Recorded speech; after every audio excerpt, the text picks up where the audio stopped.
The question is, what is karma? Does it even exist? And if it does, how does it determine our destiny? Hi, this is Denise Mathew, and I'm finally answering a question that I've been asked a multitude of times. It's a topic that deserves some attention because it's said to play an important role in the trajectory of our lives, especially when it comes to human design.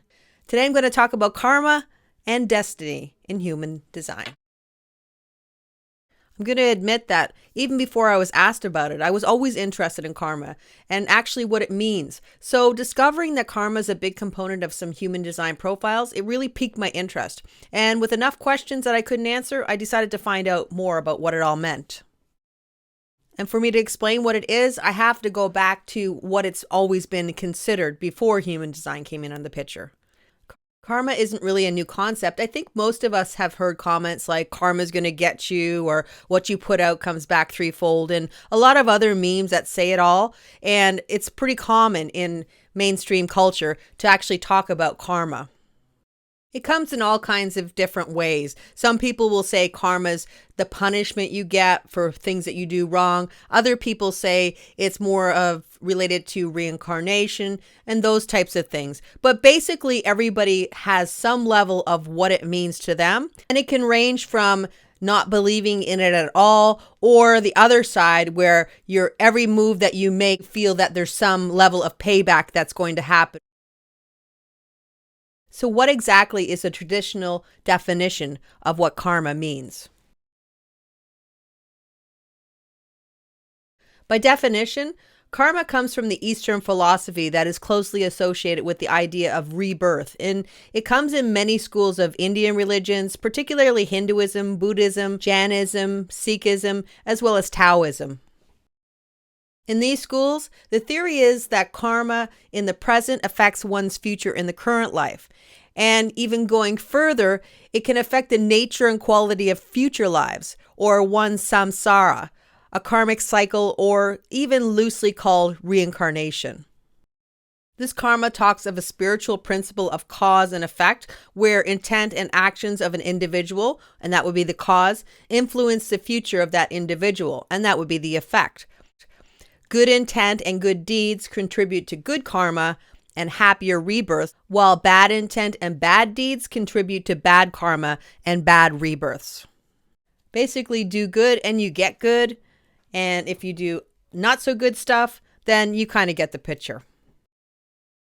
Now, if we think about this in the real world, we can all say we've sort of witnessed these moments in our lives or even the lives of others, and it seems as if karma is in play in some way. Sometimes the so-called bully gets their just desserts, and other times a really good person gets a hugely lucky break.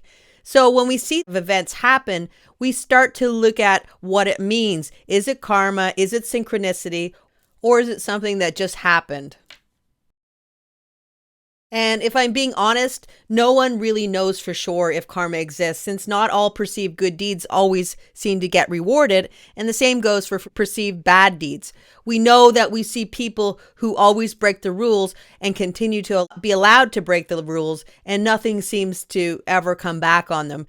And while the karma that I'm going to talk about today is no less mystical, it is completely different from the Eastern philosophy of what karma means. So let's get into it. In human design, anyone with a left angle profile, meaning anybody with a profile 5'1", 5'2", 6'2", or 6'3", is said to have what is called transpersonal karma. When we talk about transpersonal karma, we're talking about going beyond the self or going beyond the individual perspective kind of karma.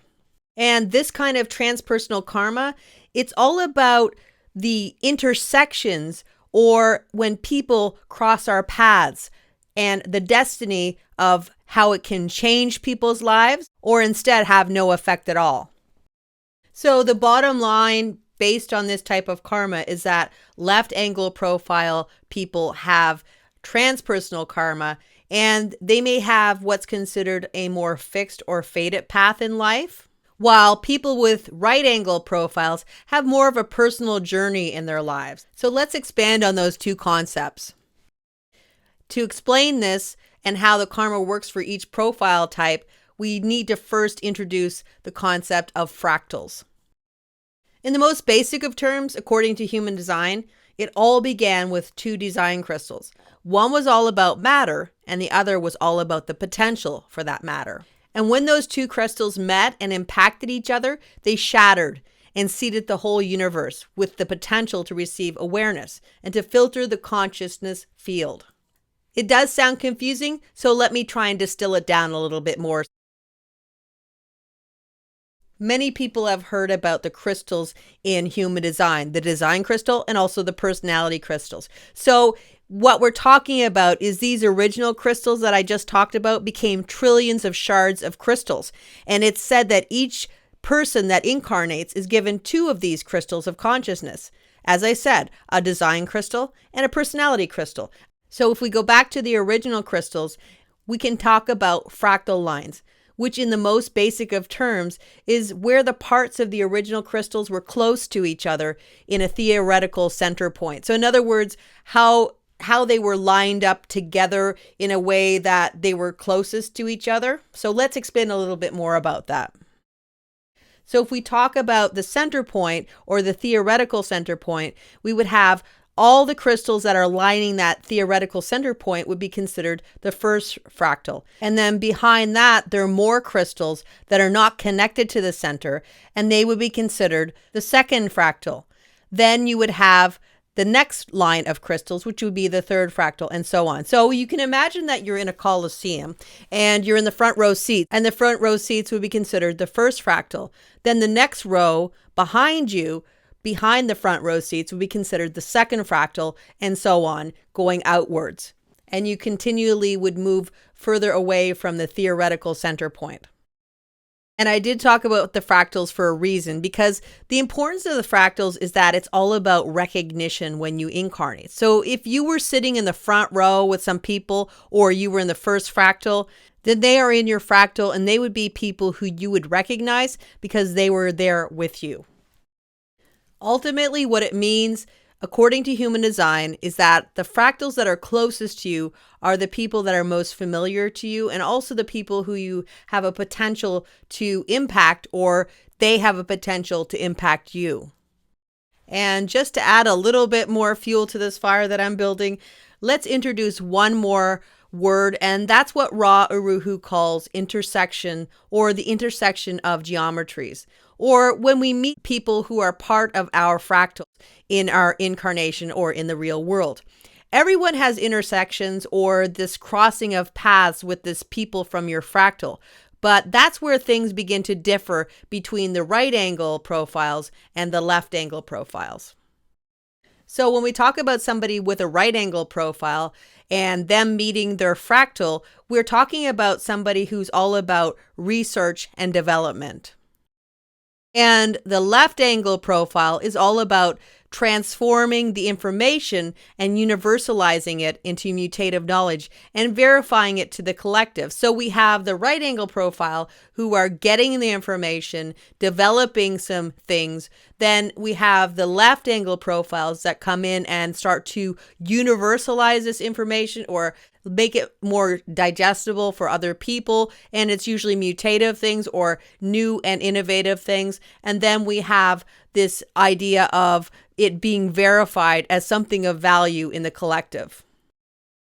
So we can see that the right angle profiles have a different job than the left angle profile. Nobody's is better than the other. They're just different.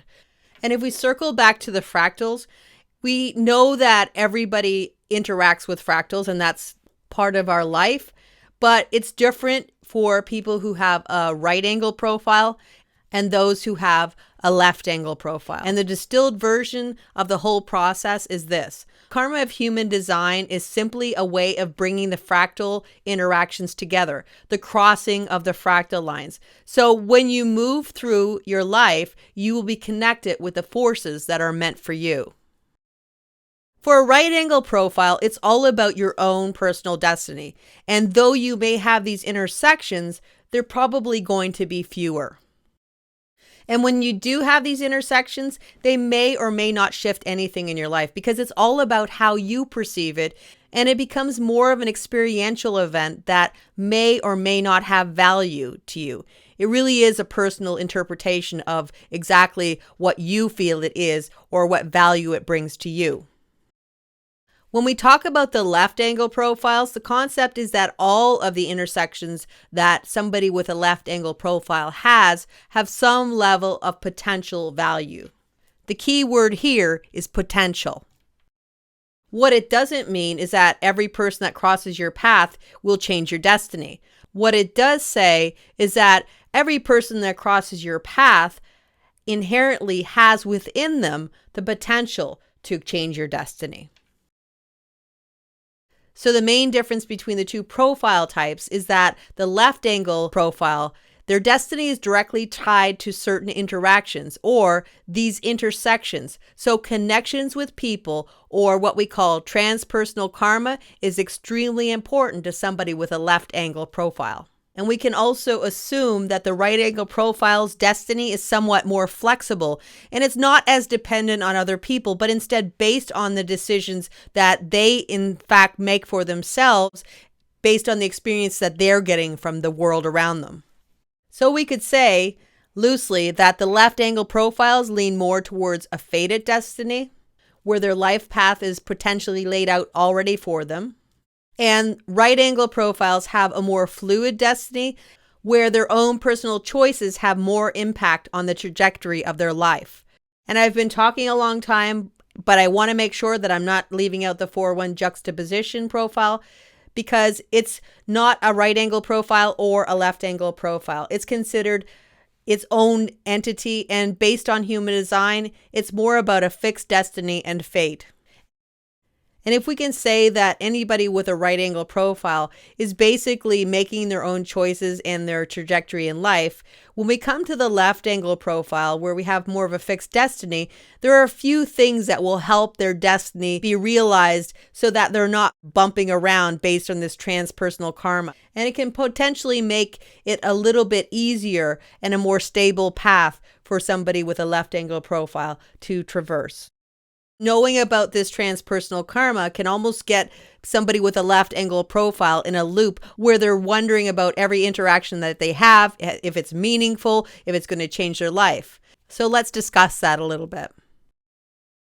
While we all should follow our strategy based on our type, all profiles should do that.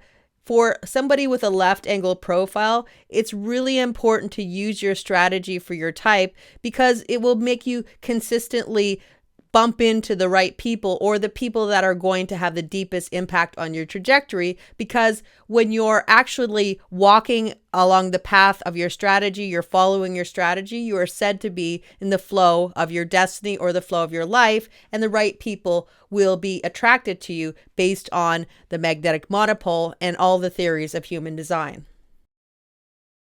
And expanding on the concept of the magnetic monopole, which I will do a video on in the future, but for now, the thing to keep in mind is that when you use your mind to make your decisions, it wants to control your decisions. Yet the magnetic monopole is the driver, or it's the attractor for all the experiences you need in your life. It's also called a one-pole magnetic that draws all the opportunities and things that we need for our destiny our way. But it's only going to draw the things that we need for our destiny if we're in the flow of our lives.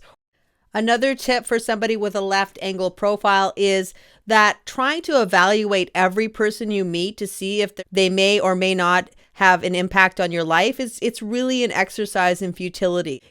Basically, what Ra Uru Hu said is that things will unfold as they're meant to unfold. But if our mind steps in and takes control of the situation, we may not find out what it all means. But if we allow our mind to step back and allow the universe to show us the plan, then things get a lot easier. And Ra Uru Hu himself was a 5-1 profile, so he was somebody who had transpersonal karma as well. An example about how his karma worked and how it does for the left angle profile is that his story was all about his whole life trajectory being changed by an interaction with someone he didn't even know the name of. This person told him about a bus going to Ibiza, Spain, and the rest is history, because that's where he had his download for the whole human design system. So that just shows you that how these trajectories of your life can be completely changed based on one interaction like it was with him. Of course, not everybody's going to have that kind of an impact or that kind of a life trajectory as he did, but it just shows you exactly what it looks like in real terms. And that's all I have for you today. I hope it was informative, and feel free to ask as many questions as you like, and I'll answer them the best I can. And for now, that's all I have to say, and I'll be back soon with lots more content. Take care, and I'll see you again soon.